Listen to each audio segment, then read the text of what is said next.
Pada video kali ini, saya akan menjelaskan tentang bagaimana kondisi pandemi yang terjadi saat ini.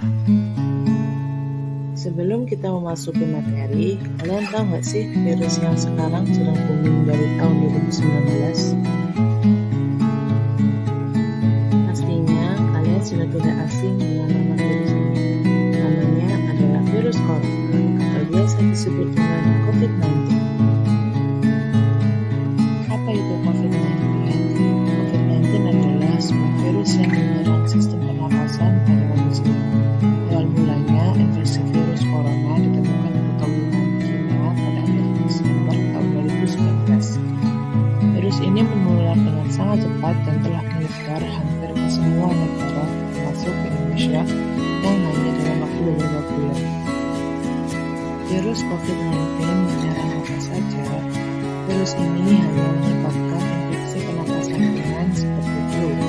Namun, virus ini juga bisa menyebabkan infeksi pernapasan berat seperti infeksi pneumonia.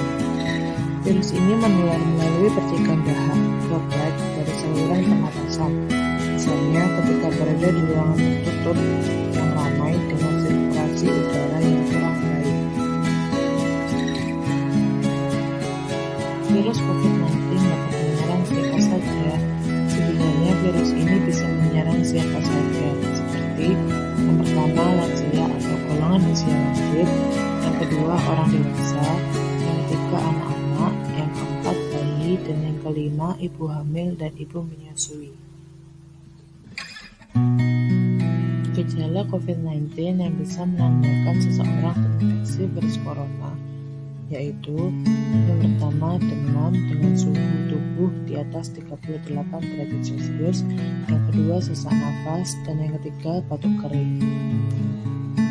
Ada beberapa gejala lain yang juga bisa muncul pada infeksi virus corona meskipun lebih jarang, yaitu yang pertama diare, yang kedua sakit kepala, yang ketiga konjungtivitis, yang keempat hilangnya kemampuan membaca perasa, yang kelima hilangnya kemampuan untuk mencium bau atau anosmia, dan yang keenam ruang dingin.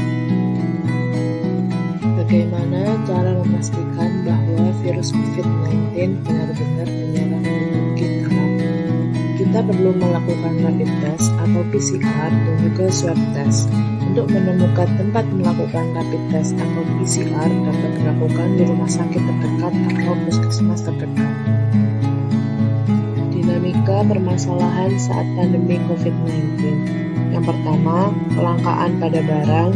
Yang kedua, disorganisasi dan disfungsi sosial. Yang ketiga, melemahnya sektor pariwisata. Yang keempat, angka kemiskinan dan angka pengangguran meningkat. Kelangkaan barang. Sejak jumlah korban COVID-19 terus meningkat di Indonesia, beberapa barang menjadi langka di pasaran. Bukan hanya langka, namun barang tersebut juga dijual berkali-kali lipat dari harga semula sebelum adanya kasus corona di Indonesia. Beberapa barang yang menjadi langka seperti masker, hand sanitizer, cairan pembunuh kuman, dan alat pelindung diri. Barang-barang tersebut kini dijual dengan harga yang jauh lebih mahal dibanding dengan harga semula. Disorganisasi dan disfungsi sosial. Kasus COVID-19 ini menyebabkan disorganisasi sosial karena ketakutan masyarakat terhadap situasi yang tidak menentu akibat penyebaran virus corona. Hal ini terlihat jelas dari sikap masyarakat yang menjaga jarak saat berinteraksi dengan orang lain. Adapun disfungsi sosial terjadi ketika seseorang tidak mampu menjalankan fungsi sosial yang sesuai dengan status sosial akibat rasa takut terhadap COVID-19. Contoh nyata, disfungsi sosial dapat terlihat pada sikap masyarakat yang mulai membatasi jarak dengan orang lain serta tidak mau menolong orang lain karena khawatir terkena COVID-19.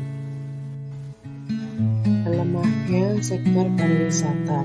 Sektor pariwisata merupakan salah satu sektor yang berkontribusi besar bagi pendapatan daerah maupun bagi peningkatan lapangan kerja bagi masyarakat. Namun, sejak kasus COVID-19 meningkat, berbagai tempat wisata harus ditutup dalam waktu yang belum ditentukan demi mencegah penyebaran corona.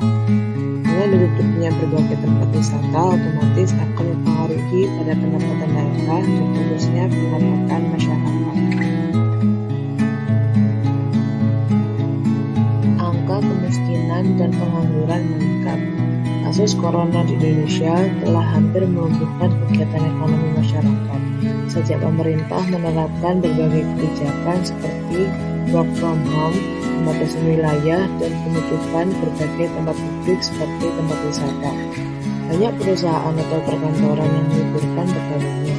Para pengusaha UMKM juga bahkan ada yang memberhentikan karyawan atau PHK sebagai antisipasi dampak penutupan usaha dalam waktu yang belum ditentukan.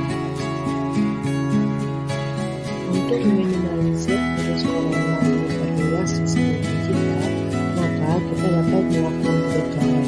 Yuk, simak apa saja yang harus kita lakukan. Yang pertama, terapkan physical distancing, yaitu menjaga jarak minimal 1 meter dari orang lain dan jangan dulu keluar rumah kecuali ada keperluan mendesak.